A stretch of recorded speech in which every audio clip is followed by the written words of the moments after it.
late la historia, nace la vocación. Historias con pulso. Hola, bienvenidos a este episodio de Historias con Pulso. Hoy tengo como invitada a la doctora Deneb Morales. La doctora es especialista en pediatría, con una subespecialidad en neonatología y una alta especialidad en cuidados intensivos neonatales.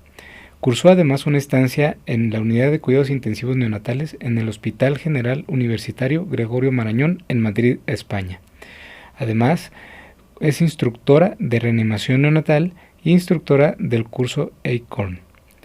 Tiene entrenamiento en valoración hemodinámica y ultrasonográfica en el neonato gravemente enfermo y una alta expertise en hipotermia terapéutica para pacientes con hipoxia perinatal. Además, tiene una maestría en dirección de instituciones de salud y ha sido docente en el Instituto Nacional de Perinatología por muchos años. Te invito a quedarte en este episodio donde hablaremos de compromiso, vocación, entrega, el equilibrio con la familia y la formación de las nuevas generaciones de médicos residentes. Agradecemos a Hola Wave Studio, donde grabamos todos nuestros episodios de Historias con Pulso aquí en La Condesa. Doctora Deneb, muchas gracias por aceptar la invitación. Muchas gracias, Luis, por invitarme. Me gustaría comenzar preguntándole de dónde vienen sus dos nombres. Ok. Bueno, mi nombre, me llamo Deneb Algedi. Los dos son el nombre de una estrella de la constelación de Capricornio y se supone que era una estrella que utilizaban los navegantes porque es la estrella más brillante y como que la que más se ve. Entonces, tengo un tío que le gusta la astronomía, se lo sugirió a mi mamá y mi mamá escogió el nombre. Excelente. ¿Y cómo fue su infancia con estos dos nombres? Pues muy difícil porque hasta la fecha nadie me entiende, lo tengo que repetir, deletrear, me escriben y me dicen de mil maneras, pero bueno, ya me gusta mucho, pero sí es complicado tener un nombre raro, sobre todo cuando no es nada común y que cómo lo escribo y cómo lo digo, pero la verdad bien. Y hablando de su infancia, ¿cómo veía Deneb a los doctores cuando era niña? Pues mira, yo la verdad es que no, yo soy de Veracruz, viví ahí hasta la preparatoria y tengo un tío médico que es hermano de mi mamá y él era como mi mayor acercamiento con algún médico o algo y digo, mi tío particularmente es como súper cómico, siempre está como contento, alegre, pero también él se dedicaba a medicina del trabajo. Y justo, o sea, cada Navidad que lo veíamos era como la historia del terror, ¿no? Porque lo que hicieron bien, lo que hicieron mal, él sobre todo se dedicaba como a hacer tipo auditorías de servicios de salud y también hacía como toda esta parte como legal de qué pasa cuando una persona tiene un accidente en el trabajo y cómo puedes de manera monetaria reflejar lo que perdió por tener un accidente o algo y hacer incapacidades y todo esto. Y ya un poco más grande entendía que pues realmente era algo muy difícil porque siempre era como la historia de, pues esta señora que trabajaba y le explotó esto, se amputó esto, y entonces como que eran cosas muy como sorprendentes, ¿no? De esa persona ya no va a poder volver a trabajar o digo, lo hacía de una manera muy chistosa, pero de repente sí te quedabas como, ¿y eso puede pasar en medicina? Y ya, realmente seguí la preparatoria, yo quería, ya sabes, 1000 carreras, nunca tenía una decisión clara sobre medicina, pero empecé queriendo estudiar nutrición, después psicología, o sea, sabía que era algo de ciencias de la salud, no sabía exactamente qué.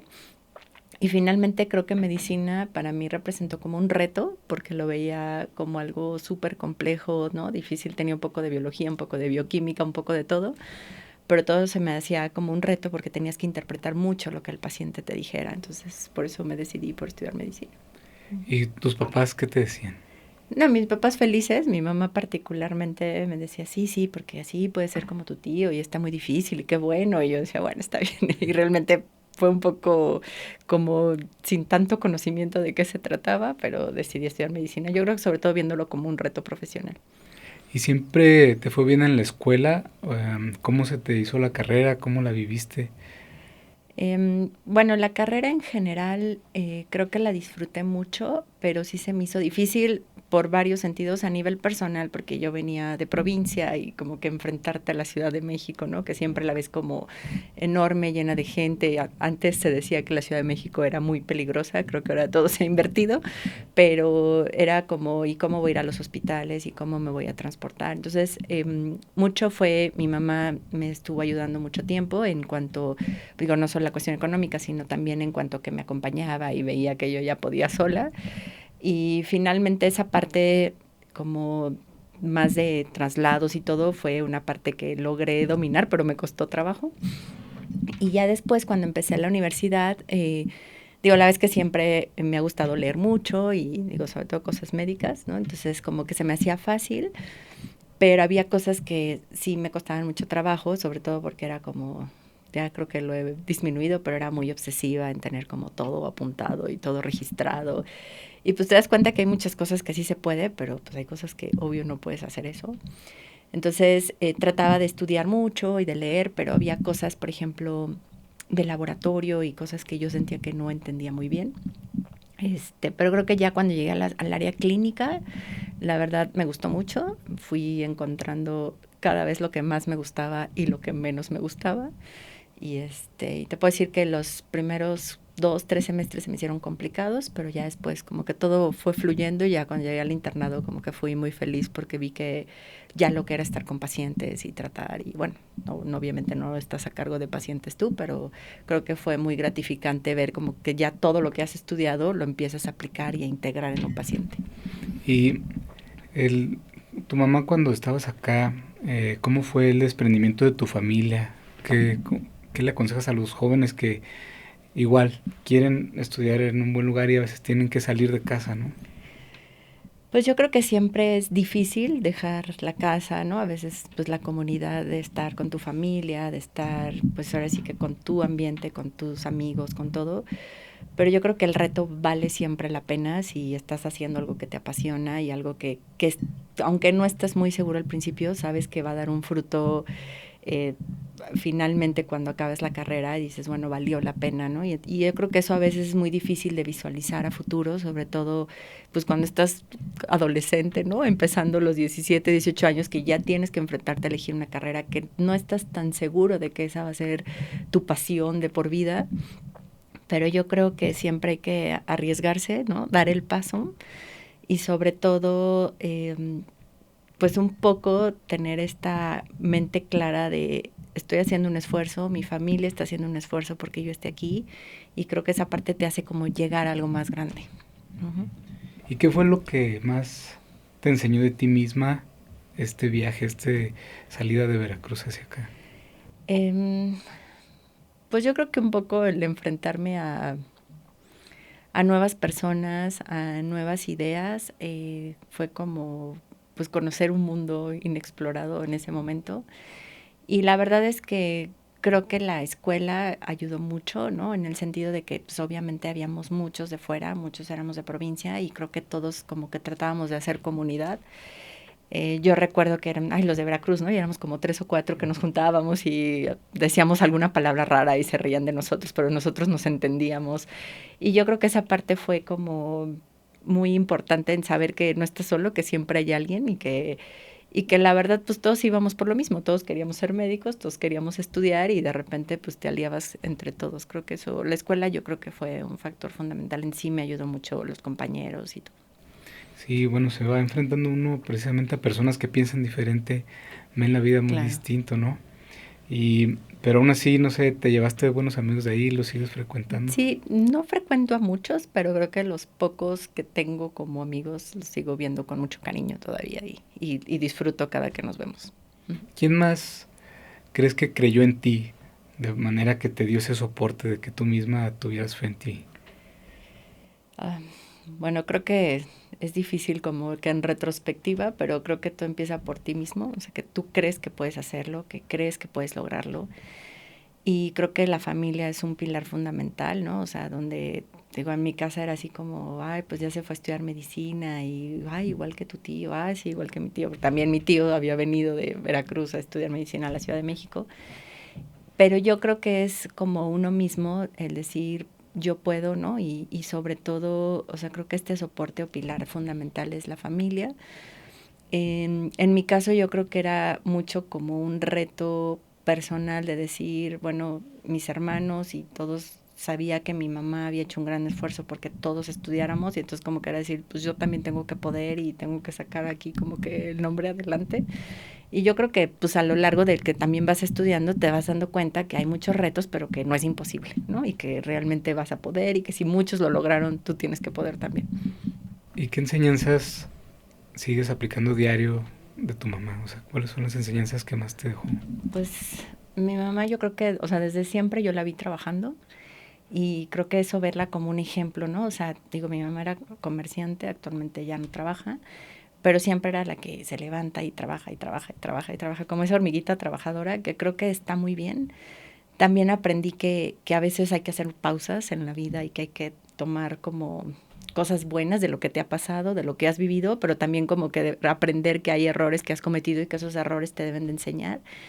Y yo creo que esa parte, como que ya que tú la tratas de incorporar a tu vida diaria, cuesta trabajo, ¿no? Porque es como que hay que trabajar, trabajar, trabajar. Y en medicina es muy fácil, ¿no? O sea, es como, yo creo que es muy fácil seguirte trabajando y trabajando, porque como que la medicina te va llevando, ¿no? Y que ya hice la carrera, ahora voy al internado, ahora voy al servicio, ahora sigue la especialidad, luego la otra especialidad. Y como que de repente creo que es difícil hacer un alto en el camino y decir, bueno, es realmente lo que quiero, todo lo que he llevado hasta ahorita. Y yo creo que esa parte la aprendí mucho de mi mamá, de decir, bueno, la vi trabajar toda la vida, pero también vi cosas que disfrutó mucho por trabajar y muchas que se perdió por haber trabajado tanto, ¿no? Entonces yo creo que esa parte de enseñanza es lo que más me ha marcado hasta ahorita.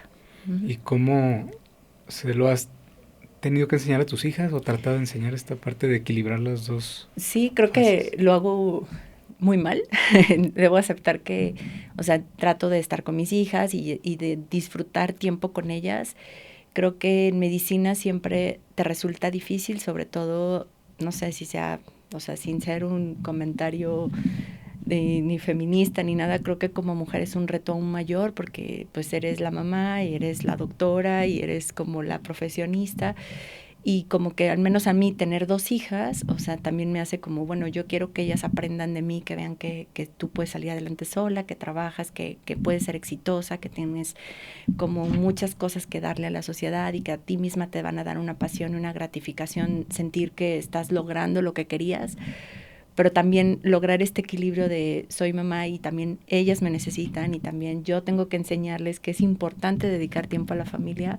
Creo que es muy complicado, pero trato de repente hacer esta pausa y decir, bueno, ya he contestado todos los mensajes de mis pacientes, ya escribí esto, ya leí esto, ya es tiempo de cerrar la página, cerrar la computadora y vamos a estar con ellas. ¿Y qué otros desafíos recuerdas como mujer en la formación, en la residencia o en la carrera? Porque como dices, a veces sí es distinto, ¿no? Los papeles. ¿Te acuerdas de algo que te haya tocado como mujer vivir? Sí, yo creo que cada vez menos, pero sí recuerdo, digo, seguro son anécdotas que todos los médicos tenemos, que vas a los hospitales con tus compañeros hombres y es de, pásale doctor, pásale señorita, ¿no? Y es como, ok, también soy doctora igual que él, ¿no? Creo que cada vez menos, al menos, o en mi especialidad, soy pediatra y soy neonatóloga, pues creo que el 90% somos mujeres y entonces, pues la verdad es que creo que eso pues ya no sé si seguramente sigue sucediendo, pero yo creo que cada vez menos.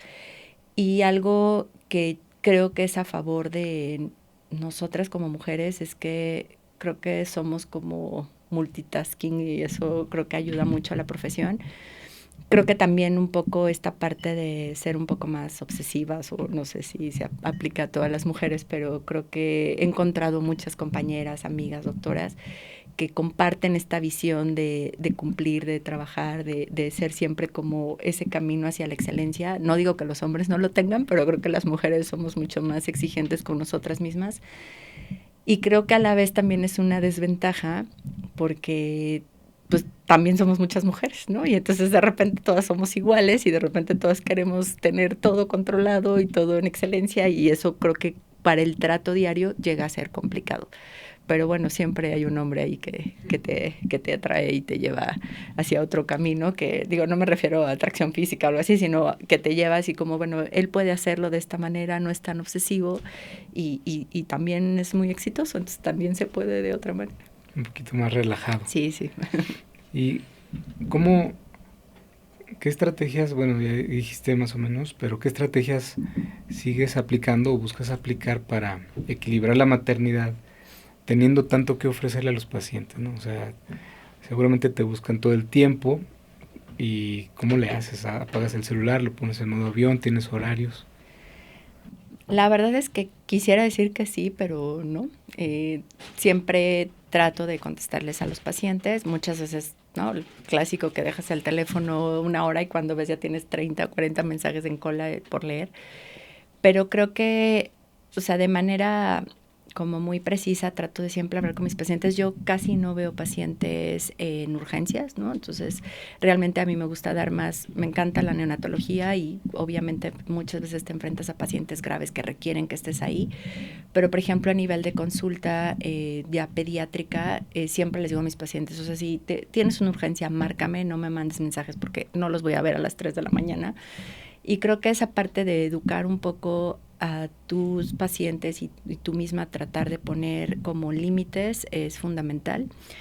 En la parte de la maternidad yo creo que es bien difícil porque justo cuando tienes el festival o el evento, ¿no? El que tenías que acompañar a tus hijos, te llega el parto, ¿no? Que no sabes cuándo van a ser. En mi vida mi parte fundamental ha sido mi esposo, él también es médico, pero creo que hemos tratado de complementarnos de los dos poder tener este equilibrio entre pacientes, familia. Es bien difícil, pero yo creo que sí se puede. Y sobre todo esta red de apoyo familiar, ¿no? A veces es mi mamá, mi hermana, mi cuñado, todo mundo creo que nos ha apoyado y yo creo que eso ha sido fundamental para que podamos un poco tener de equilibrio. Y sí, algo que tratamos de respetar mucho son periodos de vacaciones y decir, no puedes solo, entonces nos asociamos entre médicos y decir, bueno, tú te quedas con esto. Yo tengo la fortuna de estar en un grupo médico pediátrico en donde pues sabemos que siempre va a haber alguien que puede atender a los pacientes cuando es una urgencia y yo creo que esto te da un poco de flexibilidad en tus tiempos de decir, bueno, yo sé que si yo ahorita no puedo, alguien va a ver a mi paciente. Y hablando de esto del equipo, pero más con la pareja, ¿qué consejo les das a los jóvenes, ¿no? Para buscar una pareja, ¿no? Que sepas qué datos, qué señales hay buenas de que va a ser buen equipo contigo o cuáles banderas rojas de decir, híjole, se me hace que no me va a entender. Pues no sé, yo creo que es muy difícil saber que te va a ir bien o que no. Creo que siempre es fundamental la comunicación, o sea, que puedas tú desde que eres novio o no sé, amigo, ¿no? O sea, que tú veas que esa persona comparte los mismos objetivos que tú, que van como alineados en lo que quieren a su vida futura.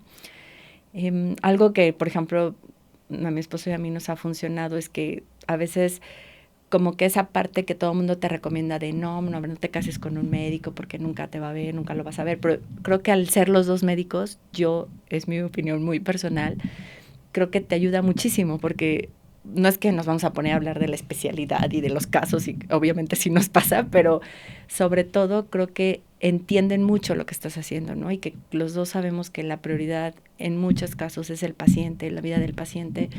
Inclusive, ¿no? O sea, pacientes que están muy graves y acompañarlos al final de la vida creo que es algo fundamental que como pareja entiendes que lo está haciendo el otro y que cuando sea tu paciente, él lo va a hacer por ti y tú por él, ¿no? Entonces, en mi caso yo creo que sí fue un gran acierto casarme con un médico porque creo que nos entendemos muy bien, nos complementamos en esta parte, sobre todo profesional. Y yo creo que pues es siempre comunicarte, ¿no? O sea, obviamente tenemos problemas como cualquier matrimonio, pero yo creo que la comunicación es como parte fundamental de ir alineados, ¿no? Para el objetivo. Sí. ¿Recuerdas durante tus años de residente el momento más duro que te tocó vivir y cómo lo superaste? Pues, o sea, tengo como muchos momentos, pero yo creo que un choque inicial fue que yo había hecho mi internado en un hospital privado y a mi gusto es uno de los mejores hospitales de México, pero que creo que como interno tenías muy poca actividad clínica y finalmente no hacías muchas actividades manuales, ¿no? O sea, no sabíamos, por ejemplo, nunca nos enfrentamos a tener que tomar muestras, poner sondas, cosas que los que hacían su internado en un hospital público llegaban a la residencia sabiendo hacer de todo, ¿no? Y entonces cuando yo llegué a mi R1, empiezo justo rotando en cirugía y teníamos una lista de 30 muestras por tomar, ¿no? Y era como, ¿qué hago si no sé tomar muestras, ¿no? Y menos en bebés multipuncionados o niños con padecimientos oncológicos, donde aparte no les ves nada de venas. Y yo creo que esa parte, los primeros 2 meses se me hicieron muy difíciles porque yo decía, es que, ¿qué estoy haciendo aquí? No sé tomar muestras, porque en ese momento tú no piensas lo que viene después, solo empiezas, hoy tengo que sobrevivir a tomar las muestras y hoy tengo que sobrevivir a terminar 30 notas y terminar 30 indicaciones. Y yo creo que esa parte sí me costó mucho trabajo, sobre todo los primeros, puedo decir 2 meses, porque aparte hacíamos guardias AB, qué bueno que ya las quitaron, pero era, no duermo, no como, no acabo, ¿no? Entonces como que sientes que todo es no puedo, no puedo, no puedo. Y yo recuerdo mucho un residente de mayor jerarquía que me dijo, tú pícalo hasta que puedas, ¿no? Y yo decía, sí, o sea, yo lo puedo picar hasta que pueda, pero ¿y si no puedo, qué voy a hacer? Y yo no sé si es que te invocas a todos los santos o qué pasa, pero de repente ves que puedes y empiezas a poder, ¿no? Obvio, de repente otra vez no puedes, pero yo creo que esa parte me costó mucho trabajo en la residencia, sobre todo porque yo sentía que no tenía la habilidad para muchos procedimientos. Y yo creo que a lo largo del tiempo te vas dando cuenta que, pues claro que puedes adquirir muchas habilidades, pero que otras que según tú creías tener, ves que realmente no las tienes. Y yo creo que es como más bien una ponderación personal de decir, tengo que poder, y yo creo que eso lo vives día a día en la residencia. Y obviamente, pues cuando ves un paciente que fallece, yo creo que es algo para lo que nunca estás preparado. Eh, Podría tener 1000 recuerdos de pacientes que fallecieron en mi residencia o ya en mi vida profesional una vez que termina la residencia, pero yo creo que al final el hecho de haber dado lo mejor de ti, o sea, te hace quedarte, en vez de ese mal sabor de decir, híjole, pude haber hecho esto mejor, o pude haber tomado esta opción, o pude haber acompañado mejor, creo que es lo que más te llevas de toda la residencia y la vida profesional. Bueno, los invito a quedarse después de esta pausa, ¿no? Pero ¿te ha tocado tomar terapia o has alguna vez tenido contacto con este tema de la salud mental? O sea, sí he tomado terapia, no precisamente por cuestiones de trabajo, pero creo que sí es fundamental que tomes terapia en el sentido de que aprendamos a reconocer que no podemos con todo, que no podemos solos y que siempre, aunque sea ya sea psicólogo, no sé, miles de técnicas que seguramente habrá o psiquiatra, creo que esta parte de reconocer y buscar ayuda es fundamental entre los médicos y creo que a veces se nos va buscar ayuda. Y bueno, tú has tenido un papel de docencia importante. A tus jóvenes residentes los invitabas a ir al psicólogo o algo así, a buscar un acompañamiento. Sí los invitábamos, pero creo que el enfoque que le dábamos a los residentes no era el adecuado. Te lo comento porque era como un poco, digo, no sé si en todas las instituciones ocurra, pero creo que en muchas ocurre como, este residente da problemas, este residente está mal, mándalo a terapia. Este residente no da el ancho, mándalo a terapia, ¿no? Y esa parte yo creo que te vas dando cuenta que a lo mejor no justo el que está muy mal es el que necesita la terapia, ¿no? O sea, porque tú lo veas mal en que no cumple, en que no acaba o en que da problemas, sino creo que es más como preventivo, ¿no? El decir, ok, tengo un grupo de residentes que estamos formando, que todos obviamente son vulnerables por la exigencia que te da la residencia, y creo que ese es el enfoque que deberían de tener las residencias médicas. También encontrar el equilibrio creo que es fundamental porque de repente te pasaba que todos los residentes están deprimidos, ¿no? Y entonces, pues sí, yo entiendo que todos estén deprimidos, pero alguien tiene que trabajar y entonces todos tenemos que ayudarnos porque todo esto tiene que salir adelante y creo que esa parte todavía nos ha costado mucho en el gremio médico encontrar el equilibrio entre decir, ok, sí, vamos a apoyarlos a todos, sí tenemos que ver estas banderas rojas en qué residentes se pueden poner mal, pero sobre todo como que esta parte de prevención nos ha faltado. ¿Qué le dirías a algún residente o estudiante de medicina a veces también que están como al borde del colapso y que tienen esos momentos como tú donde sientes que no era lo tuyo, que no puedes más. ¿Qué consejo le darías? Em, yo creo que siempre es importante como, no sé, esas guardias terribles, ¿no? Que sales, que no comiste, que no dormiste, que al final el paciente no salió adelante o que llegaste y te entregaste la guardia y todo estuvo fatal y tú hiciste según tú tu mejor esfuerzo.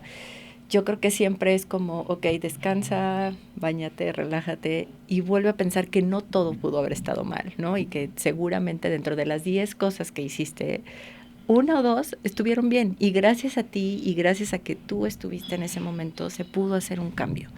Seguramente muchas cosas estuvieron mal, pero no todo está mal, ¿no? Y yo creo que a veces uno como que predomina el pesimismo de todo lo hice mal y creo que esta parte nos falta mucho enseñarla a nuestros residentes o además como que este ejemplo que quisiéramos obtener del residente de mayor jerarquía o del adscrito, obtienes el ejemplo, pero no siempre de la mejor manera, ¿no? O sea, como que dices, pues ya me regañó, ya me gritó, entonces yo voy a regañar y voy a gritar y entonces hago sentir mal al de abajo. Yo creo que esto a lo largo de los años vas aprendiendo que no es la manera, pero pues creo que todos lo vivimos de una u otra manera y cada vez menos. Yo creo que eso ha sido algo bueno de las últimas generaciones, pero sí creo que todos tendríamos que tomar ciertos cursos de liderazgo, o sea, de empatía, ¿no? De cómo tratar al otro, cómo tratar a tu colaborador y ya dejarlos de ver como tú más o tú menos, o simplemente todos somos compañeros.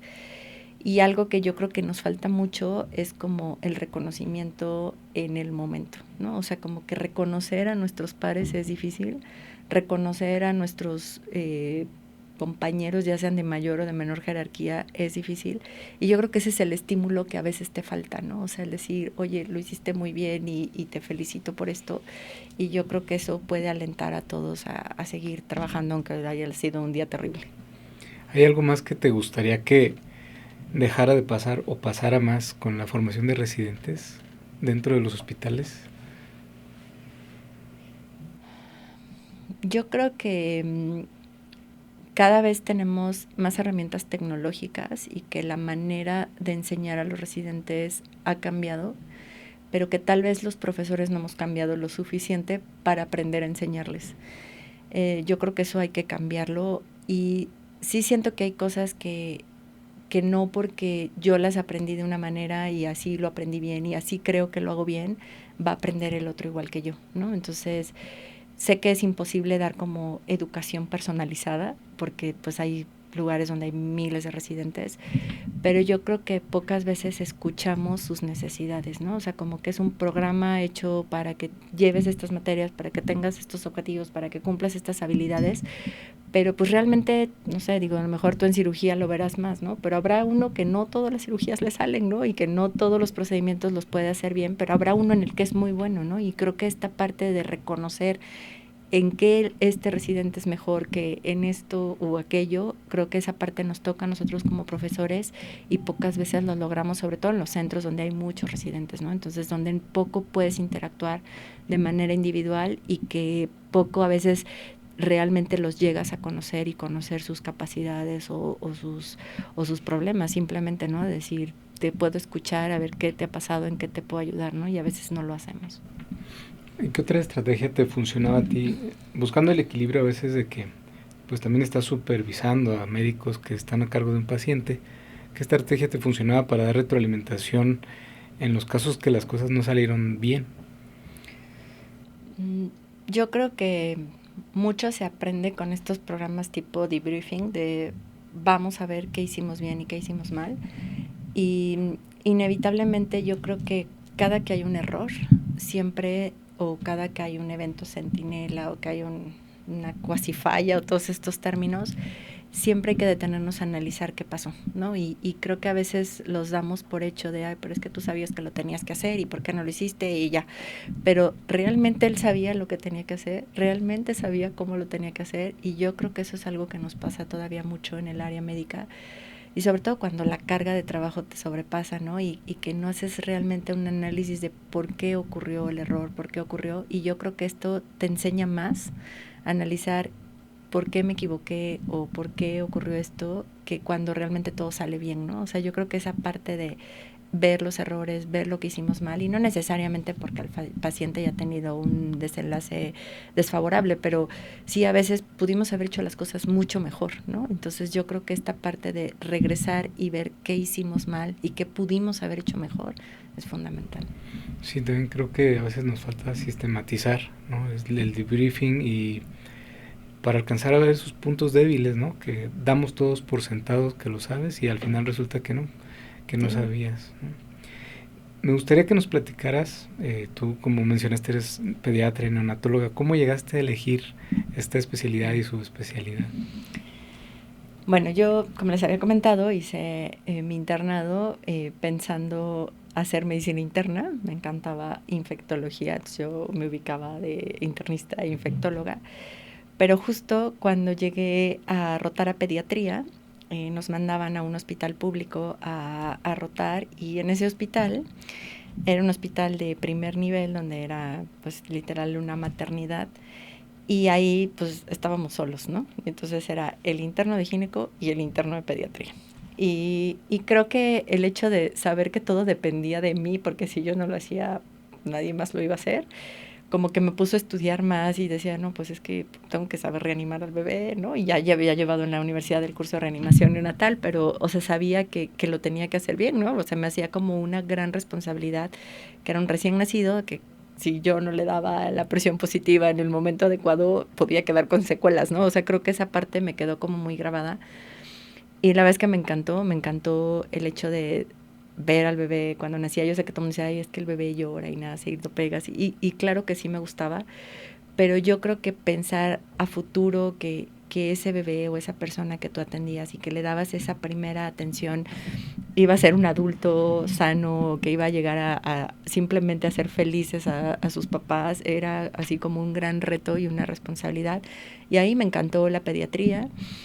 Después ya cuando llegué, decidí pediatría, justo mi servicio social después lo hice era de la universidad, pero lo hice en un centro comunitario que tenía una guardería. Entonces, bueno, pues nuevamente era pediatría otra vez.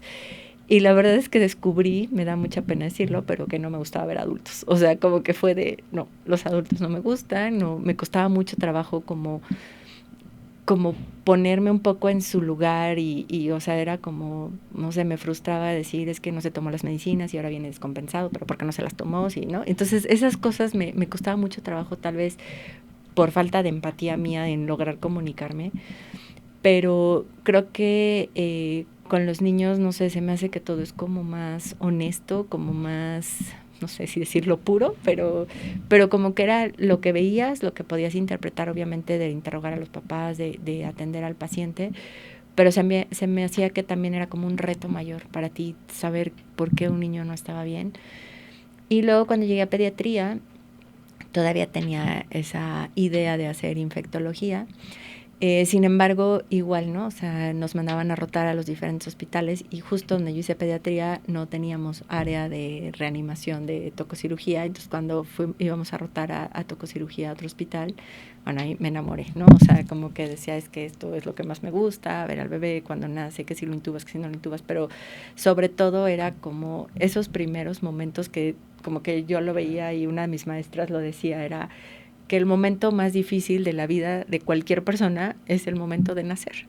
Y entonces me hacía, pues yo quiero estar en ese momento, yo quiero ayudar en ese momento, y creo que eso fue lo que me llevó a decidirme por neonatología, y la vez que he sido muy feliz haciendo Seguramente hay muchos momentos donde pues te ha llenado el corazón haber elegido claro. esta subespecialidad, pero ¿te acuerdas de alguno en particular que nos puedas platicar donde hayas sentido que afortunadamente o para ese momento es que la vida te había preparado para ser neonatóloga?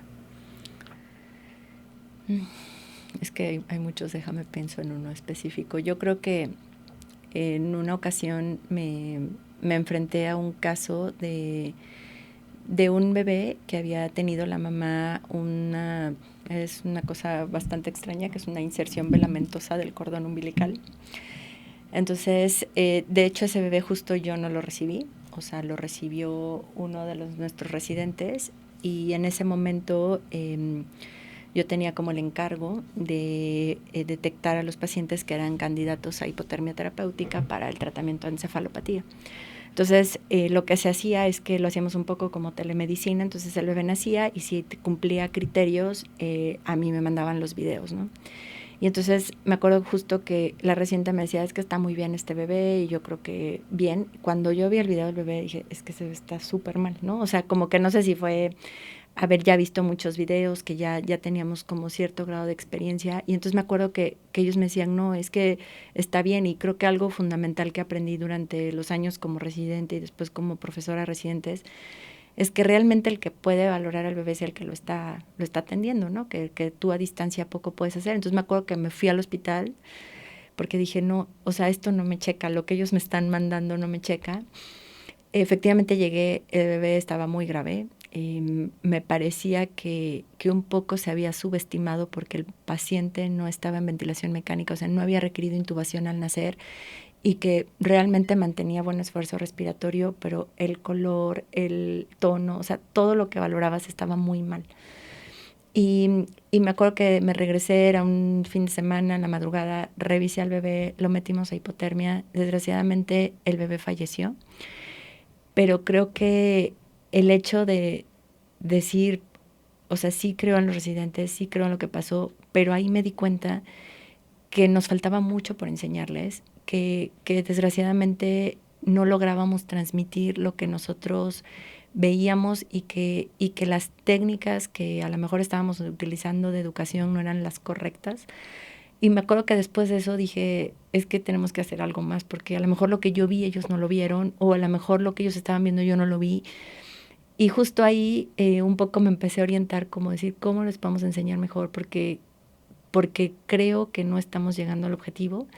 Y lo que me dediqué fue tratar de ver muchos videos, empezar a hacer videos y empezar a tratar de transmitir mejor.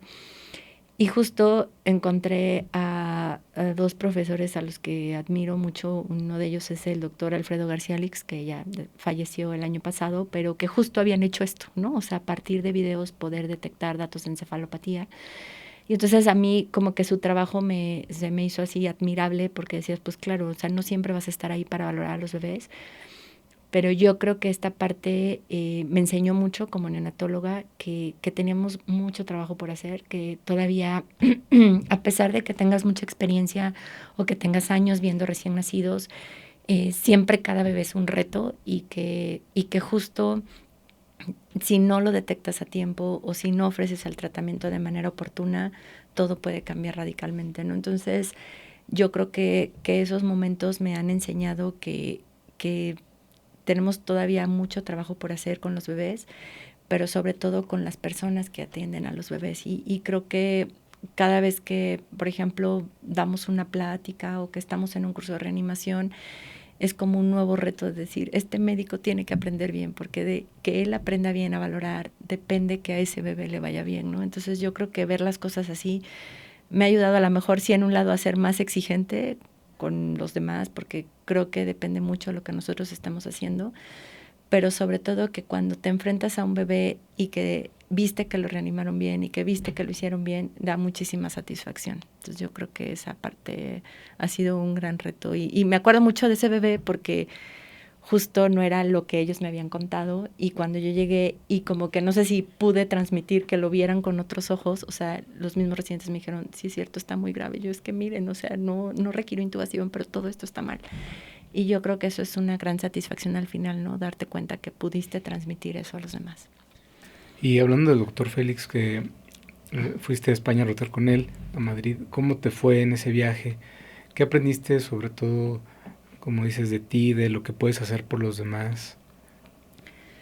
Yo creo que, o sea, tuve la oportunidad, yo concursé por una beca cuando estaba haciendo el último año de neonato, y me iba a quedar a hacer un año más de terapia intensiva, entonces me gané esta beca y me daban 3 meses en el extranjero. Y entonces ahí roté con otro doctor, que es el doctor Manuel Sánchez Luna, que también es muy reconocido a nivel mundial y bueno, en el área neonatal. pero con él yo creo que tuve la oportunidad de, sí, mucha innovación tecnológica que yo desconocía, ¿no? Que digo, era la primera vez que yo veía ECMO, ¿no? Por ejemplo, y esto fue en el 2010, digo, muchas veces lo lees, pero ya verlo era otra historia.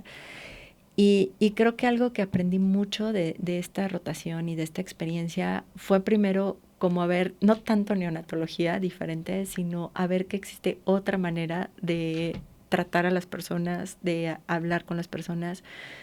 Algo que me llamó mucho la atención de estar en Madrid fue que todos eran iguales, ¿no? Entonces que igual pasaba el de intendencia, el doctor se llama Manuel, ¿no? Y aquí sería como todo protocolario, el doctor y, ¿no? Y todos le decían, Manuel, ¿cómo estás? Y él llegaba y saludaba a todos y ver que igual eran los residentes, que igual eran los adscritos que las enfermeras. O sea, creo que aprendí mucho de este trato humano que a veces no lo vemos y que yo iba de observadora, pero creo que a veces observar te ayuda más porque como que ves todo desde otra perspectiva, porque ves todo como lo que a veces sumergido en el estrés del paciente, sumergido en el tengo que hacer esto, tengo que hacer en los pendientes y todo, como que no te das cuenta de lo que hay atrás, ¿no? Y entonces yo creo que eso fue lo que más aprendí, que sí hay muchísima tecnología que ojalá tuviéramos nosotros en México, digo, esto ya tiene varios años, mucha de esa tecnología ya llegó, pero sobre todo aprender del trato humano.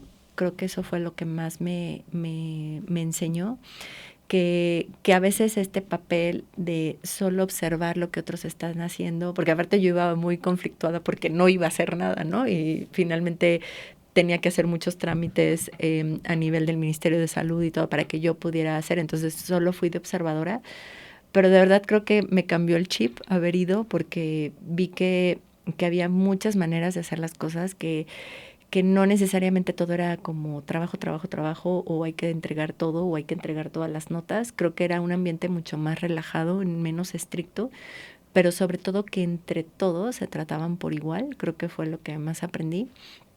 Y que el que tú crees que no te va a aportar nada es el que al final te aporta más y que finalmente tenían un trato también muy diferenciado a lo que hacíamos en México con las familias, con los pacientes, todo esto que te estoy hablando del 2010 de unidades de cuidados críticos humanizadas, o sea que en México no lo teníamos, yo creo que fue lo que más me gustó.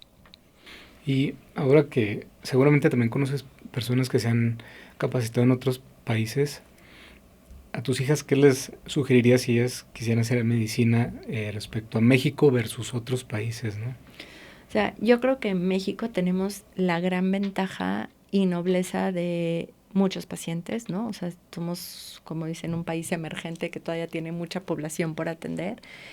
Y creo que todavía la clínica en México es muy buena, ¿no? Creo que al no tener tanta innovación tecnológica nos permite todavía hacer muchos procesos clínicos a la cama del paciente y yo creo que eso es fundamental. Pero sí creo que también como médico en general, digo, no sé si quieran estudiar medicina, pero se los diría a todos los residentes, siempre te cae bien ver cómo se hacen las cosas en otro lugar. Europa, Estados Unidos, Canadá, inclusive Latinoamérica, donde te quieras ir, pero ver que hay otra manera de hacer las cosas, yo creo que te enseña mucho. Y bueno, pasando un poco a esta parte de resiliencia y todo, de estos casos que a veces no salen tan bien, ¿han modificado tu forma de vivir la vida, de ver otras prioridades? Eh, ¿Qué has aprendido de estos momentos difíciles? Pues yo creo que sé que es muy trillada la frase, pero cada caso te enseña algo, ¿no? O sea, inclusive cuando todo sale bien o cuando todo sale mal.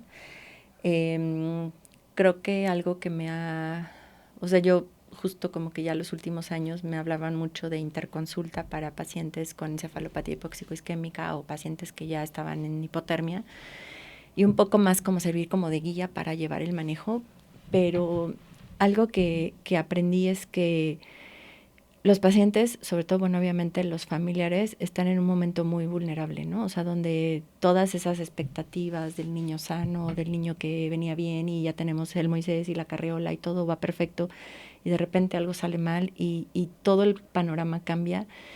Y creo que eso me ha enseñado que pues hay pacientes que desgraciadamente no vas a poder ayudar, que no vas a poder salvar, pero que puedes acompañar a la familia. Y yo creo que esa parte es lo que más me ha gustado. Siempre, a veces me toca llegar ya que todo está mal, ya que se pelearon con el ginecólogo, ya odian al pediatra, odian al neonato, y llegas tú y pues obvio te van a odiar a ti, ¿no? Porque tú vienes a hacer algo porque ya todo está complicado. Pero yo creo que a veces nos falta como esa madurez emocional de decir, a ver, voy a hacer todo lo posible, pero a lo mejor no todo sale bien, ¿no? Y creo que transmitirlo a veces es bien difícil. Entonces yo creo que enfrentarte cada vez a más casos de estos, pues sí te va dando como las herramientas para hacerlo cada vez mejor, pero sí creo que cada familia te enseña, cada paciente te enseña, y siempre a veces decir, bueno, pues tampoco sé qué hacer. O sea, recuerdo, me viene a la mente un caso de un paciente que tenía muchas malformaciones y que pues todos sabíamos que el pronóstico era casi incompatible con la vida. Y una pareja que de verdad me enseñó mucho, ¿no? Sus papás, donde ellos decían, todos nos han dicho que no, nosotros sabemos que no, pero queremos intentarlo. Y justo fue así como, ok, vamos a intentarlo, ¿no? Entonces, como que subirte al barco con ellos de vamos a intentarlo, pero tú sabiendo que lo más probable es que no vaya a funcionar. Y justo con esta pareja creo que aprendí mucho porque verlos a ellos tan unidos, tan decididos, me parecía que si ellos lo estaban intentando, yo tenía que intentarlo también. Al final el paciente falleció, pero fue como una experiencia que de verdad recuerdo muchísimo porque por primera vez hicimos un ritual de despedida y yo creo que eso me enseñó muchísimo de estos cuidados donde dices, ok, pero ellos lograron despedirse, los dejamos ver todo, los dejamos, y ellos pidieron estar ahí. Inclusive se hizo así una ceremonia así con flores y con los abuelos y de verdad que dije, wow, o sea, como que a veces pensamos en todo lo que viene si todo sale bien, pero pocas veces pensamos qué vamos a hacer si todo sale mal. Y esta pareja me enseñó mucho y sobre todo pues agradezco a su bebé por todo lo que nos enseña. Para los que nos escuchan que a lo mejor nunca han escuchado de hipotermia terapéutica, de hipoxia perinatal, incluso cuando estás en medicina o en el internado, si no estás en un centro de tercer nivel, ni siquiera lo escuchas, ¿les podrías platicar brevemente qué es esto? Sí, claro.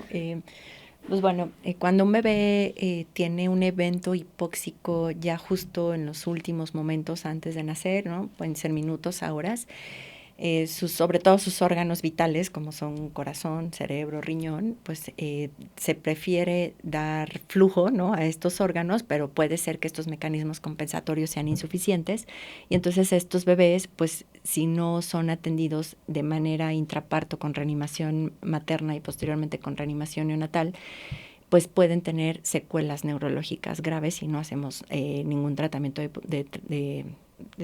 digamos, como hipotermia terapéutica. Entonces, lo que se vio hace muchos años es que los pacientes que sobreviven, ¿no? Muchos de ellos tienen, pues en casos de encefalopatía severa, hasta 75% de mortalidad, pero que los que sobreviven, sobreviven con muchas secuelas, ¿no? Entonces, derivado de casos y anécdotas desde 1870 y años, más o menos en principios de 1900, se veía que, por ejemplo, el hecho de usar frío en la cabeza, ¿no? Como tipo unas gorras con agua, disminuía la posibilidad de convulsiones en niños, por ejemplo, con meningitis tuberculosa.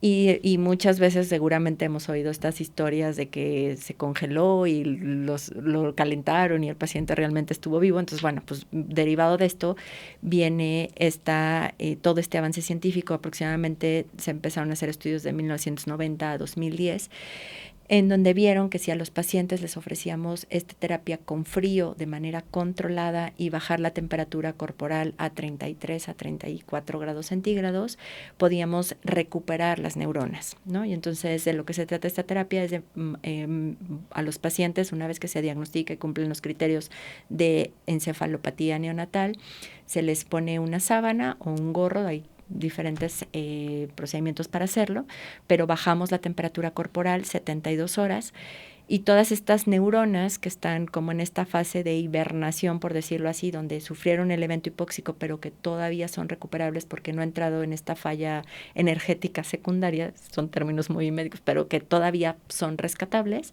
si las enfriamos podemos rescatarlas, ¿no? Y entonces Obviamente el corte es que disminuyamos la mortalidad, pero en un segundo corte, y el más importante, es que disminuimos la discapacidad neurológica. Entonces, como todo es un tratamiento intensivo, que pues requieres de la máquina, requieres de mucha tecnología para hacer todo, digamos, de manera controlada, pero que desgraciadamente no todos los pacientes pueden recibirla porque todavía en nuestro país hay mucha falta de recursos para ofrecerla. Los invito a una breve pausa comercial y regresamos. ¿Tú cómo has manejado la espiritualidad en tu profesión? ¿Qué papel juega? ¿Cómo la vives? Bueno, yo creo que a nivel personal me cuesta mucho trabajo hacer esta introspección y vivir la espiritualidad, pero creo que siempre trato de hacerla después de un caso muy difícil, como que digo, soy católica, me fui toda mi vida a escuela de monjas, entonces tengo toda esta parte ahí religiosa, pero yo creo que es como una parte más allá de, no sé si de hacer como esta introspección y saber que no puedes controlar todo, que seguro hay algo divino que nos rige y que seguramente nos hace actuar de una o de otra manera. Y yo creo que al final, sobre todo, sentirte bien contigo mismo y con lo que hiciste, ¿no? Independientemente de tu religión, de lo que creas, o sea, más bien es como tú saber que diste lo mejor y que te registe por tus propios principios o tus propias ideas y que siempre hiciste o todas tus acciones fueron tratando de ofrecer lo mejor para ese paciente o esa familia. Y dentro de tus éxitos, tus logros, ¿cuál consideras que ha sido de los mayores logros y el precio que tuviste que pagar por él? En cuanto a tu formación, puede ser, en tu vida en general. Qué difícil pregunta. Yo creo que logros y satisfacciones, pues tengo, o sea, a nivel personal, ¿no? Haber terminado mi formación como pediatra, como neonatóloga, haber participado en una institución de salud en donde creo que es de las mejores a nivel nacional y formar parte de la formación de residentes es un logro personal que me queda con mucho orgullo y mucha satisfacción. Creo que la parte de poder formar a otro es algo de lo que más me llena de orgullo y seguramente muchas veces no lo hice bien. Y creo que a veces cuando un residente se despide de ti y te dice gracias doctora porque me enseñó mucho, o de la nada los ves 5 o 10 años después y se acuerdan de ti, de que los regañaste o que les exigiste y que no lo hacen en un tono de reclamo, sino como en ese cierto reclamo agradecimiento, creo que es una gran satisfacción y un gran logro. Y sí creo que he tenido que sacrificar muchas cosas, sobre todo tiempo y tiempo en familia, de lo cual no estoy tan orgullosa, ¿no? Porque finalmente ese tiempo va pasando y ya no lo puedes recuperar. Pero creo que justo es como tratar de decir, bueno, ok, ya hice esto, ya lo logré y esa parte la tengo satisfecha y ahora tengo esta otra parte que también tengo que cuidar y yo creo que esa parte me ha costado entenderla, pero creo que al final me llena de orgullo decir, bueno, logré esta parte y ahora tengo que lograr esta otra y como siempre ponerte una nueva meta, yo creo que es algo de lo cual estoy orgullosa. ¿Te ha tocado hablarle a tus hijas sobre el éxito y cómo les dices, cómo les explicas lo que es el éxito para ti? ¿Qué tratas de transmitirles? Creo que nunca lo he hablado así con ellas como el éxito, pero creo que de manera indirecta, tanto mi esposo como yo, como que todo el tiempo estamos como tratando de enseñarles que, pues que hay personas que te van a ayudar y te van a impulsar a ser mejor y que son de las personas que te tienes que aliar para lograr tus objetivos y que hay personas que realmente no es que te vayan a perjudicar, pero que no te van a aportar y que creo que esa parte a veces como de estudiante, de niño, ¿no? Es como difícil o por ejemplo, creo que a veces con niños chiquitos es difícil transmitirles cómo lograr el éxito, cómo lograr que tu profesión sea tu pasión y que cada día te levantes con ganas de ir a trabajar. Pero creo que ha sido más con el ejemplo, ¿no? De decir, vamos a ir porque, o por ejemplo, mis hijas siempre es de, otra vez vamos al hospital, mamá, sí, otra vez vamos. ¿Por qué? Pues porque hay un bebé que está muy grave y necesita que tú vayas, sí, necesita. Ok, ¿no? Entonces, creo que es bien difícil para un niño entender eso, ¿no? De que tus sábados o domingos tienes que ir al hospital, pero a la vez creo que de cierta manera han entendido que estás comprometido con tu trabajo, pero que además otra persona depende de ti, que tú eres capaz de ayudar a esa otra persona y que si ese paciente lo logra y le va muy bien, eso ya fue un éxito, ¿no? O sea, un éxito tal vez para esa familia o para ti mismo. Y creo que esta parte, no sé si mis hijas lo entiendan así, pero creo que lo han ido entendiendo a pesar de que son muchos reclamos de tiempo, de espacio, pero que finalmente les hemos tratado de demostrar que es importante estar con el paciente, que es importante dedicar tu tiempo y dedicar a lo mejor tus momentos para el paciente y que esto finalmente, si tú haces ciencia y que si tú haces todo como te riges contigo mismo, te va a llevar al éxito. Y además del maestro que tuviste en España, ¿recuerdas algún otro mentor que haya modelado mucho o marcado mucho tu forma de vivir la medicina? Sí, claro, yo creo que o sea, muchos de nuestros maestros nos enseñan cómo quieres ser y cómo no quieres ser. Y yo creo que tengo a la mente muchos que de cierta manera, a lo mejor el que no te enseñaba tanto, pero que te regañaba más o que, ¿no? Creo que todos te enseñan de cierta manera eh, lo que debes de hacer, ¿no? En tu vida diaria, cómo te quieres ver a ti mismo, ¿no? O sea, recuerdo una profesora que nos decía, es que todo importa, ¿no? O sea, tienes que leer, tienes que estudiar, pero tienes que tener mucho sentido común, tienes que verte como doctora, tienes que trabajar como doctora, o sea, como que de cierta manera todos te van enseñando, ¿no? Que hasta la forma en que te vistes y te presentas al paciente es súper importante para esa imagen que ellos se van a crear de ti o de lo que tú estás haciendo. Y yo creo que tenemos muchísimas ventajas, ¿no? De vivir en un país como México, donde tienes tanta diversidad cultural, donde tienes igual la atención de un paciente con cero conocimiento, con cero recursos y que también tus profesores te enseñen a acercarte a ese tipo de pacientes, como puedes tener al paciente más estudiado o a lo mejor a un paciente con mucho recurso económico que te va a exigir y te va a demandar otras cosas. Pero yo creo que de todos aprendemos y justo creo que tengo muchos maestros en México. Y digo, el doctor que te cuento de España es porque alguien que yo admiraba mucho y tuve la oportunidad de estar con él. Pero sobre todo en México creo que muchos de nuestros maestros han vivido estas etapas de la medicina, ¿no? Donde no había tanta tecnología, donde no habían inclusive teléfonos, ¿no? Y que ahora todo es por WhatsApp y que te mandan y que el video. Y creo que aprendemos mucho de ellos en cómo se acercaban a los pacientes. Esta parte de la empatía, del compromiso, ¿crees que se puede aprender un poco si es que nadie te lo había enseñado antes de la residencia o antes de la carrera? ¿O es algo que ya se trae ahí? No, yo creo que todos podemos aprender. O sea, sí creo que mucho es tu personalidad, lo que tu historia personal te marca, pero yo creo que siempre puedes aprender, ¿no? Y hay personas muy parcas que igual lo hacen muy bien y hay personas que hablan mucho y tampoco necesariamente lo están haciendo bien. Yo creo que siempre se puede aprender y creo que sobre todo es darte cuenta que lo tienes o no lo tienes y que lo tienes que trabajar más, ¿no? Y creo que, pues sí, estas habilidades blandas es fundamental que todos las desarrollemos y que cada que te das un tope dices, seguramente me faltó inteligencia emocional o me faltó empatía o me faltó comunicación asertiva, pero yo creo que sí es de ti mismo surgir esta necesidad de aprender lo que ves que no lo tienes bien desarrollado. ¿Hay algunos libros que te ha tocado leer respecto del tema, de los que hayas aprendido más?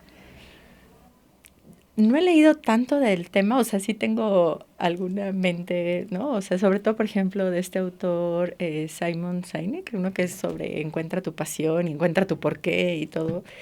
Creo que no habla tanto de las habilidades blandas, pero sí te habla de que justo encuentres esta pasión y este porqué y que eso te va a ayudar a desarrollar todo lo demás. Creo que, bueno, hice hace poco una maestría y sobre todo nos hablaban de esta parte de liderazgo, de cómo ver a tus colaboradores, de los tipos de personalidades, de con quién te debes de unir y con quién no. Y, y algo que recuerdo mucho es que nos pusieron a hacer una terapia con Legos, ¿no? Que creo que es ahora parte de muchas empresas están haciendo este tipo de, como de sesiones entre recreativas y formativas. Y creo que a veces como que esta parte de juntarte con tu igual o con tu superior o con tu colaborador de menor jerarquía te ayuda sobre todo a desarrollar esta parte de imaginación, de habilidad para manejar problemas. Y yo creo que ahí es cuando te vas dando cuenta que hay cosas que puedes hacer mejor, ¿no? Y yo creo que sí es parte fundamental que todos lo hagamos. Bueno. Y dentro de tu vida como estudiante, ¿qué estrategias te funcionaron a ti para estudiar? Porque medicina sí representa algún cambio, ¿no? De la prepa a medicina o de la prepa a la universidad en general. Para sacar el mayor provecho, para seguir adelante, ¿no? Dando lo mejor y aprovechando bien. ¿Qué estrategias usabas? Digo, yo soy muy visual, entonces creo que soy de esa vieja escuela donde me gusta apuntar todo y colores y rayitas y mapas mentales y así. Y lo sigo usando hasta la actualidad. Soy cero tecnológica, entonces me cuesta mucho trabajo como estos que tengan, no sé, planeadores que te hacen que marcas, que subes, que bajas, ¿no? Que creo que todavía soy muy de la vieja escuela donde apunto y tomo mi libretita y hago mis esquemas. Me sigue funcionando, pero sí creo que es una gran limitante no ser tan tecnológica porque, o sea, yo veía residentes, ¿no? Que me decían, es que lo descargamos y lo vimos y ¿no? Y decías, wow, es que tienes que entrar en esta parte porque si no, de verdad es que estás obsoleto, ¿no? Y pues sí tengo algunas aplicaciones que utilizo en la vida diaria, pero sí todavía sigo siendo muy visual y creo que eso me ha ayudado. Y hablando de los jóvenes y la tecnología, ¿hacia dónde ves que se perfila la formación del residente con la tecnología, ¿no? ¿Qué notaste ahora en los últimos años en el IMPER? ¿Hacia dónde van? ¿Qué excesos se podría cometer? Yo creo que un cambio, por ejemplo, del último año que recuerdo es ChatGPT, ¿no? O sea, donde inclusive antes de entrar a los residentes con pacientes, ¿no? O sea que yo llegaba cuando recién surgieron este tipo de aplicaciones de inteligencia artificial, donde yo llegaba y me acuerdo mucho una mamá que llegué y le dije, mira, tu bebé tiene una taquimia transitoria, esto es un proceso lento que va a tardar algunos días, a lo mejor 72 horas, a lo mejor más. Y yo veía que la mamá me escuchaba, pero como que no me ponía atención a lo que estaba diciendo. Finalmente, según yo, después de explicarle todo, me salí de la habitación y me dijo, nada más recuérdame cómo se llama la enfermedad. Y le dije, taquimia transitoria del recién nacido. Me dijo, ay, muchas gracias. Fui a ver al bebé, regresé, volví a pasar visita en la tarde y cuando llegué me dijo la mamá, doctora, ya te creo, porque todo lo que me dijiste me lo dijo ChatGPT. Y entonces fue así como, ok, qué bueno que fue lo mismo. Sin embargo, sí fue así como un choque así de, ok, ahora entonces antes de entrar a hablar con un paciente, tengo que saber qué dice ChatGPT para no meter la pata. Y creo que eso ha sido como un choque de toda tu formación atrás, porque ya los pacientes te cuestionan, te dicen, y lo mismo ha pasado con los residentes, ¿no? Donde inclusive tú estás según enseñándoles todo lo que has aprendido y leíste el artículo y todo, y ellos te dicen, no, porque chat dice esto, y tú dices, sí, pero a lo mejor no lo estás buscando de manera adecuada. Y yo creo que eso es un gran reto para las siguientes generaciones, ¿no? Porque a lo mejor ellos se quedan con lo primero que encontraron y como esta inmediatez de tengo la respuesta ahorita y que a ti te costaba un poco más de trabajo y en la búsqueda de encontrar la respuesta correcta leías otras 100 cosas y esto creo que estas nuevas generaciones no lo tienen y yo creo que es bien difícil transmitirles que no se pueden quedar con la respuesta inmediata. Pero sí creo que también es un reto para nosotros enseñarlos a buscar, ¿no? Y esa parte creo que cada quien tiene que trabajarla e inclusive hasta tomar cursos, ¿no? De cómo utilizar la inteligencia artificial a tu Sí, favor, sobre todo para este aprendizaje que tú mismo vas a alimentar al algoritmo y que lo estés alimentando de manera adecuada. sí, a veces platicábamos antes de entrar a la grabación que también el doctor TikTok, ¿no? Todo lo que sale ahí. Y pues bueno, creo que sí va a haber un sesgo siempre y les recomendamos ir más allá, un poquito más allá, Sí. ¿no? ¿Qué opinas? Platicabas que hiciste una maestría hace poco. ¿Y qué opinas de los jóvenes que sienten que la residencia no es para ellos, ¿no? Incluso entran a veces a algún programa y dicen, ay, como que no me gusta, pero luego, sobre todo en provincia, te venden la idea de que si no eres un especialista ya no eres un buen doctor, ¿no? ¿Qué les recomendarías? ¿Qué consejo les das? Yo creo que eso cada vez va a ocurrir más frecuentemente. O sea, creo que este diseño de especialidades médicas sigue siendo un reto hacerlas, pero sobre todo un reto físico todavía, ¿no? Las desveladas, cansadas, mucho estudio, mucho, em, como mucho involucro en el hospital y que cada vez vemos más estudiantes de medicina que ya no quieren eso, ¿no? Que ya no quieren ni desvelarse, ni estar todo el tiempo en un hospital y que creo que es muy válido, ¿no? Decir, está bien, no lo voy a hacer. Y ahora vemos una gran gama de maestrías, ¿no? De liderazgo, desarrollo organizacional, de dirección, de administración, de procesos y gestión de, ¿no? Y creo que esta parte es muy bueno que aprendamos que existe, que, porque a lo mejor yo estoy también de ese, ¿no? De ese perfil de la residencia y luego la otra y luego la otra y luego la otra especialidad y ves el R500, ¿no? Y después dices, bueno, pero y a la hora en que algo salió mal en la farmacia o algo salió mal en el proceso de la nutrición parenteral. Y creo que sí es muy bueno que personal médico haga este tipo de maestrías en donde sí se necesita un conocimiento de fisiología, de bioquímica, de patología, pero que ya le están dando un enfoque completamente diferente y sobre todo porque, pues digo, seguramente todos hemos leído y hemos sentido este miedo de que muchas especialidades van a desaparecer, ¿no? O sea, que no necesariamente tienes que haber vivido el desvelo del paciente para que entiendas su patología, pero sí creo que las especialidades que se queden o que prevalezcan cada vez van a ser más competitivas, sobre todo porque ya requieres como de mucha tecnología y requieres sobre todo de cada vez un reto más como profesional de salud de aprender todo esto nuevo y que es indispensable que se los enseñen desde la carrera de medicina, ¿no? Entonces creo que al tener este conocimiento desde medicina van a cambiar mucho el perfil de los egresados de medicina para que ya no quieran hacer especialidad. Sí. Y bueno, ¿qué especialidades crees que difícilmente se puedan sustituir, tal vez decirlo de forma parcial, por la inteligencia artificial? ¿Cuáles son las más protegidas? Pues yo creo que todas las especialidades que requieran mucho diagnóstico clínico, o sea, todavía, no sé, todos hablan de que dermatología, por ejemplo, va a desaparecer porque tomas la foto y ya está. No sé si radiología también tentativamente desaparezca, ¿no? Todo lo que puedas alimentar con una inteligencia artificial en cuanto a imagen. Pero, por ejemplo, radiología, pues vas a necesitar todavía, no sé si al técnico radiólogo o alguien que haga el estudio, pero yo creo que todas las especialidades que requieren todavía habilidad manual deberían de prevalecer, ¿no? Porque aunque sabemos que están programas de robots como el Da Vinci y cosas de estas, pues todavía es un operador humano que lo hace, ¿no? Entonces yo creo que todavía estas especialidades tienen mucho, Ujú. muchos años más. Y en cuanto al sistema de salud, la formación pública contra la privada, a veces los jóvenes que quisieran estar en una institución privada y no lo logran, sienten que están en un nivel más bajo, pero ¿tú cómo lo ves en tu experiencia con tantos residentes? A ver, yo creo que todos los hospitales tienen cosas buenas y cosas malas, ¿no?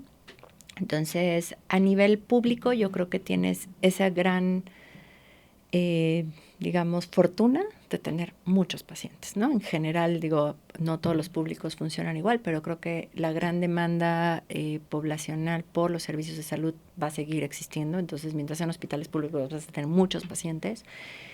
Pero creo que cada día es más un reto, por ejemplo, hacer un diagnóstico de precisión, un diagnóstico con todo lo que se requiere en un hospital público, porque pues hemos visto cómo el servicio de salud pública cada vez ha sido más mermado en cuanto al ingreso. Pero creo que también es un tabú pensar que los de los hospitales privados no van a tener habilidad o la destreza porque no tenían muchos pacientes o porque no hacían ellos el procedimiento. Creo que depende mucho de la persona, o sea, inevitablemente depende de tu grado de compromiso, de tu grado de estudio y de pegarte con los profesores. Yo creo que eso sí se ha visto tanto a nivel público como privado muy afectado en el sentido de que ya no se pegan, o sea, viene el pase de visita y yo recuerdo un caso donde llegué a pasar visita y siempre lo platico porque fue una respuesta que me sorprendió, digo, sin enojarme en este momento, pero llegué a pasar visita, yo era jefa de servicio y llegó una residente y me dijo, ¿qué va a hacer, doctora? Le dije, vamos a pasar visita. Y me dijo, ¿y quiere que la acompañemos? A mí me sorprendió, fue así como un choque de, no, pues si quieres yo paso sola. Y se lo contesté. Y recuerdo que me dijo, ok, ¿no? Entonces yo ya no sabía si reírme o ponerme a llorar de decir, de verdad, no se va a acercar. Y no porque yo fuera la jefa, sino porque simplemente yo le podía aportar algo, le podía enseñar. Y de verdad me puse a ver las indicaciones, y ya como que yo creo que de repente dijo, pues iba a pasar visita. Y se acercaron. Pero sí fue así como, ¿qué está pasando aquí, no? Y yo creo que eso puede pasar en un público o en un privado, donde sea. O sea, si tú no te acercas, si tú no preguntas, si no estás ahí, pues va a ser difícil que aprendas, ¿no? Y yo creo que hasta el que digas, a lo mejor este doctor no tiene mucha experiencia o no ha leído lo último de lo último, pues siempre te puede enseñar algo. Y yo creo que eso cada vez es más difícil transmitirlo a las nuevas generaciones. Sí, bueno, creo que lo que nunca se va a perder es que si das un poco extra, por ejemplo, si para esta persona, a esta doctora representaba un extra ir a pasar visita, pues vas a aprender un poco más. O si te quedas a la cirugía que a lo mejor no te toca, pero te quedas a aprender más, pues al final son herramientas que vas adquiriendo, ¿no? Pero sí, es No, y difícil. yo creo que de verdad cada vez las generaciones son más retadoras porque de repente te sacan de contexto la forma en la que te contestan, ¿no? O sea, recuerdo otra residente que a mí se me hacía una residente extraordinaria, pero que su rotación no fue tan buena como yo esperaba y que al final de la residencia un día me llegó y me dijo, doctora, ¿puedo hablar con usted? Sí, ¿qué pasó? Y me dijo, es que le vengo a pedir una disculpa porque no hice una buena rotación. Y yo dije, muy bien, yo lo noté, pero qué bueno que de ella salga. Y le pregunté, ¿y por qué crees que no hiciste una buena rotación? Y me dijo, porque no me siento motivada. Y entonces fue así como, ¿qué hago yo para motivarte? ¿No? O sea, fue como, ok, pero ahí es como que te quedas sin palabras porque dices, ok, yo no estoy preparada para esa respuesta, ¿no? O sea, yo te tengo que motivar, te tengo que ayudar a buscar una motivación, tú te tienes que motivar y yo creo que cada vez nos vamos a enfrentar más a esto y creo que no sabemos cómo resolverlo, o al menos yo no supe cómo resolverlo. Y creo que cada vez va a ser más frecuente. Pues sí, yo tampoco sé cómo No, resolverlo. no sé, y no sé cómo resolverlo, y lo quedé pensando y lo pregunté con varios colegas y todos se me cambiaron así de, ¿y qué hacemos? Y fue, mándenlo a psicología, pero creo que esa no es la solución. Esta parte crees que también va a ser un filtro, un autofiltro, ¿no? De selección natural y de que los médicos que sigan siendo más comprometidos, más allá de lo que les exige el sistema, pues van a alcanzar mejor desempeño, ¿no? Con sus pacientes. Yo creo que sí, o sea, creo que sí, pero creo que va a ser muy difícil alcanzarlo todavía. O sea, porque creo que todavía seguimos formando especialistas con esta idea de continuar en la subespecialidad y continuar y volverte como que cada vez esta profesionalización de tienes que ser súper bueno en esto y que va a ser difícil que nosotros como los profesores o los mentores los orientemos de una manera diferente. No lo sé. ¿Crees que hemos sido afectados por, bueno, parece algo cultural, ¿no? En todas las especialidades, pero por las redes sociales, por las series de televisión que presentan una manera más romántica o cineasta de la vida del médico? ¿Crees que eso es lo que ha ido afectando? Yo creo que sí, digo, personalmente no soy mucho de redes sociales ni nada, lo cual ahora creo que es un defecto porque hay que serlo. Pero sí creo que la información que ellos reciben ya es otra, ¿no? O sea, todo este bombardeo de información, de esta como adquisición de lo que quieres ser y cómo lo vas a hacer y que si ves la serie y que si no, o al contrario, ¿no? Te pintan como que todo es imposible, todo es súper difícil, entonces eso yo ya no lo quiero hacer porque eso es muy difícil, porque eso no me va a llevar a tener éxito, no sé, económico, ¿no? Entonces como que esa parte creo que sí se ha visto muy influenciada por los medios y en sí por todas las redes sociales. ¿Y qué le dices a, si te encontraras a un joven, ¿no? Que quiere ser médico y te dice, no, yo quiero ser médico porque quiero ser rico, ¿no? Monetariamente hablando, ¿qué le dirías? Le diría que no, que cambie de profesión, no. No, o sea, creo que puedes vivir muy bien de la medicina y creo que siempre va a haber pacientes y siempre vas a poder tener una vida realmente, digamos, sin sufrimiento económico, pero que te vas a volver rico, probablemente no.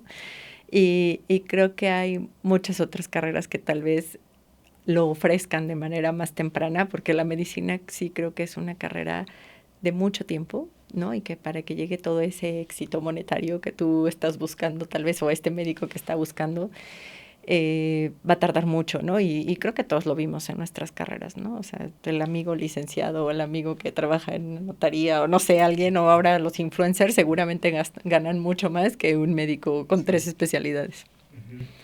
¿Y cómo te tocó vivir cuando sale uno de la residencia y empiezas a buscar trabajo y nadie te habló de cómo es la vida privada, cuánto cobrar y todo eso? ¿Cómo lo viviste tú? ¿Qué consejo nos puedes dar? Yo creo que sí es importante que desde un principio definas, o sea, si vas a querer hacer, porque creo que como médicos siempre estamos como, yo quiero tener, o sea, yo lo veía en los residentes de nuevo ingreso, ¿y cómo te visualizas a 10 años? Y siempre nos contestaban, trabajando en una institución pública y haciendo medicina privada por las tardes. Es raro el que te decía, solo quiero hacer medicina privada o solo quiero dedicarme a la institución, ¿no? Y creo que eso es mucho de lo que nosotros les hemos enseñado, ¿no? De, trabajo en la mañana y trabajo en la tarde y doy consulta y así.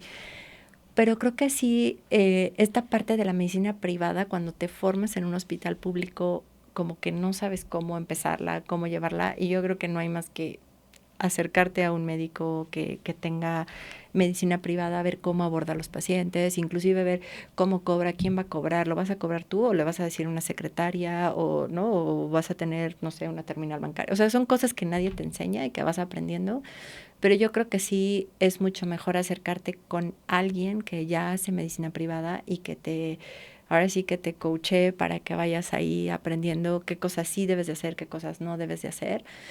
Y yo creo que desde un principio tener como tus prioridades claras de me voy a dedicar a la medicina privada, porque a veces nos cuesta mucho trabajo encontrar como esta opción de sí tengo institución y sí tengo privada, pero ¿qué hago si en el horario? O sea, creo que esta parte de los tiempos son bien difíciles todavía de manejar. Sí, al final creo que los médicos en México tenemos que tener varios trabajos todavía, ¿no? Pero se puede vivir de las dos formas. No sé si tú conoces gente que viva de las dos formas, unos que solo hacen priva, otros que solo trabajan en institución, y si crees que pues cualquiera de los caminos es bueno. Sí, yo creo que los dos caminos son igual de buenos. Creo que esta como idea que tenemos de que si solo te dedicas a la medicina privada vas a dejar de estudiar, vas a dejar de aprender o vas a dejar de ver pacientes graves porque eso solo se ven en la pública, cada vez va siendo menos adoptada por las nuevas generaciones, porque yo creo que tanto público como privado puedes tener las dos. Obviamente el volumen siempre va a ser mucho más en la pública, pero yo creo que en las dos partes puedes hacer buena medicina. Yo creo que en las dos partes puedes tener la opción de seguir estudiando y seguir aprendiendo, pero creo que depende cada vez más de ti, o sea, que tú a nivel privado digas, bueno, hoy me voy a poner a estudiar y no es como cuando yo le tengo que enseñar al residente y entonces tengo que estudiar, ¿no? O sea, creo que eso es más reto personal, pero de las dos maneras creo que puedes hacer buena medicina y puedes cumplir tus objetivos públicos o privados. ¿Y qué le dirías a la gente que piensa que en las instituciones públicas no van a recibir buena atención, que los médicos que estamos ahí, que los médicos que están ahí a lo mejor no les van a dar buena atención por no ser un servicio pagado? Creo yo que ese es un mito y que muchos buenos médicos como tú están en ambos lugares, ¿no? Y a veces hay que quitar ese miedo a la población de que están en un hospital público y que por estar ahí no van a recibir una atención de calidad. ¿Qué le dirías a las personas que, pues, que no tienen acceso a veces a la medicina privada? O sea, yo creo que tanto medicina pública como privada pueden ser buenos o malos, ¿no? No necesariamente también por ser privado va a ser bueno. Sí creo que el beneficio de una institución privada pues es más esta atención directa del médico que va a estar pendiente de ti, pero siempre he creído que tanto en la institución pública como privada hay médicos buenos y malos, ¿no? Entonces creo que la institución pública es un gran hospital, ¿no? El que puedas tener tú médicos formados dentro de la propia institución o médicos que se formaron fuera, pero que están atendiendo ahí y que tienen esta gran experiencia con pacientes graves, con pacientes tal vez con casos más complejos. Creo que mucho depende de todo el proceso que el hospital haga detrás, o sea, independientemente de si es público o privado, creo que la calidad de los hospitales depende de sus procesos más que de sus recursos. Y yo creo que las dos instituciones, tanto públicas como privadas, pueden ofrecer una buena atención. ¿Qué le dirías a la DENEP de 18 años antes de entrar a la carrera? ¿Qué consejo le darías si pudieras ir a decirle algo? Yo creo que le diría a Deneb de 18 años, vuelve a estudiar medicina. Tal vez creo que me atormentaría menos viéndolo ahora muchos años después porque no pude tomar la muestra o porque no pude hacer un procedimiento u otro. Creo que disfrutaría más ciertos momentos que inclusive como en el cansancio o en el estrés no los disfruté sabiendo que eso me estaba formando. Y creo que sí dedicaría un poco más de tiempo a no estar estudiando tanto y no estar pensando solo en el hospital. Ahora lo he aprendido. ¿Crees que los médicos somos un poquito solitarios o que también depende de la persona el hecho de ser amiguero? A veces creo que pues es muy absorbente la carrera y la residencia y todo, y el círculo de amistades se vuelve muy pequeño, ¿no? Sí, yo creo que es todavía en este concepto de residencia de tiempo completo, pues inevitablemente tu familia y tus amigos y todo se vuelven los compañeros del hospital, ¿no? Entonces yo creo que tanto como estar solo, no, porque siempre estás acompañado por alguien, pero yo creo que sí es fundamental que aprendas a hacer comunidad fuera del hospital y eso sí es creo que muy difícil. ¿Cuáles son dos o tres cosas principales que agradeces de haber estudiado neonatología?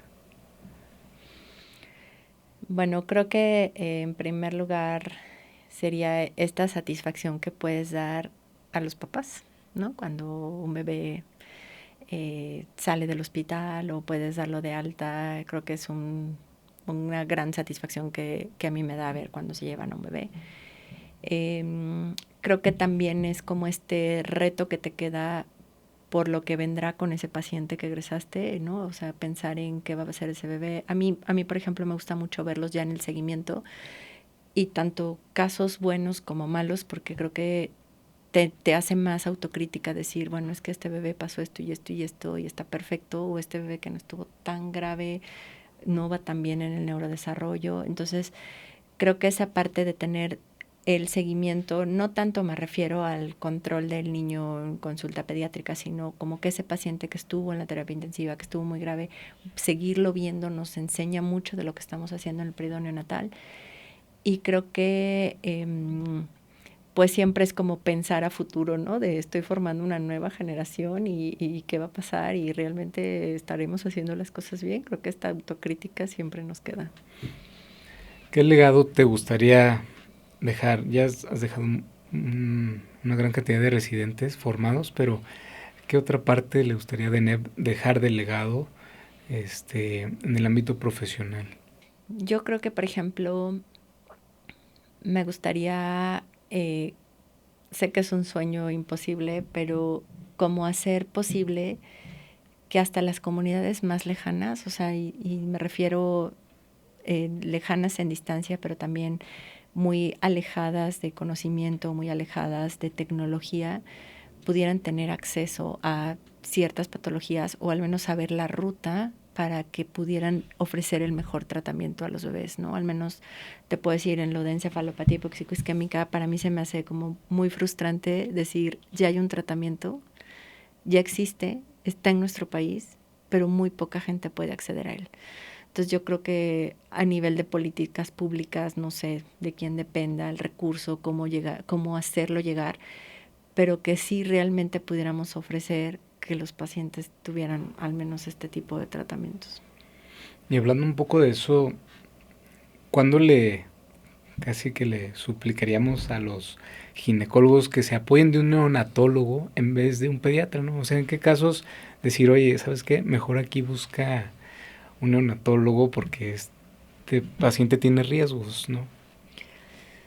Pues, o sea, yo creo que todos como pediatras recibimos una formación en reanimación neonatal y creo que es fundamental porque todos somos pediatras y todos partimos de esto, pero sí creo que ante la evidencia de un parto complicado, de un recién nacido prematuro extremo, inclusive un prematuro temprano, debe de haber siempre un neonatólogo.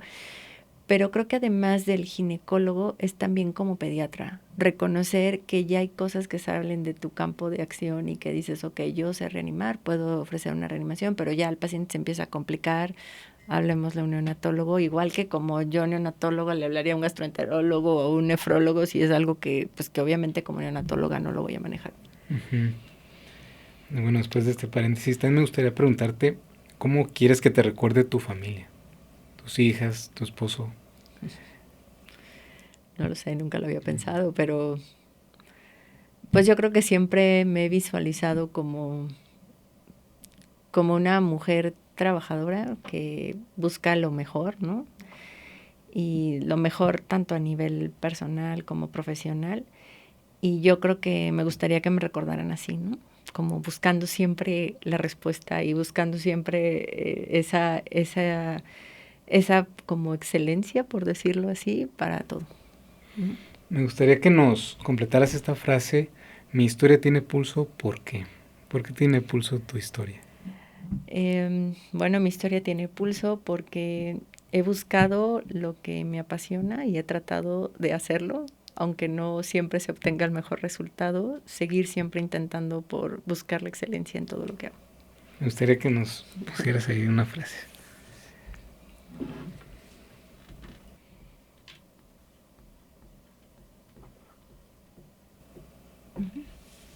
Muchas gracias. Muchas gracias. Bueno, yo tengo la experiencia de ser también tu paciente, bueno, mi familia, y creo que eres una persona muy transparente, muy íntegra. Todos estos valores de los que hemos hablado, pues los vives día a día y los hemos aprendido. Creo que es algo de lo que más se agradece como paciente, ¿no? Muchas gracias. El compromiso. ¿Dónde puede la gente contactarte, saber un poco más de ti o si necesitan tu apoyo como médico? Bueno, pues actualmente trabajo en el Centro Médico ABC en Santa Fe. Me pueden buscar en el directorio del ABC, ahí vienen mis datos de contacto y cualquier cosa estoy a sus órdenes. Bueno, pues muchas gracias. Muchas gracias por haber estado aquí. ¿Algo más que le quieras decir a la audiencia? No, sobre todo entiendo que muchos estudiantes de medicina o residentes de especialidad van a ver este video y la verdad es que me gustaría decirles que sigan su pasión, sigan lo que les gusta. Y que también si descubren que no les gusta, siempre es bueno arrepentirse, hacer una pausa y volver a empezar. Y yo creo que nadie los va a juzgar por eso. Y sobre todo, como preguntarse día a día, ¿realmente estoy disfrutando esto? Y seguir adelante y no dejarse llevar por días malos, ¿no? O momentos difíciles. Muchas gracias. Excelente. Pues los invitamos al siguiente episodio, la siguiente semana en Historias con Pulso.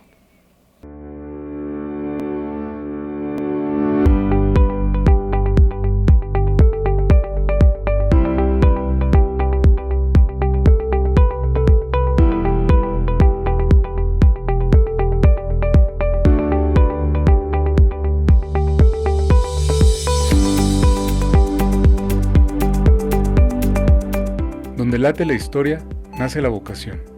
Historias con Pulso.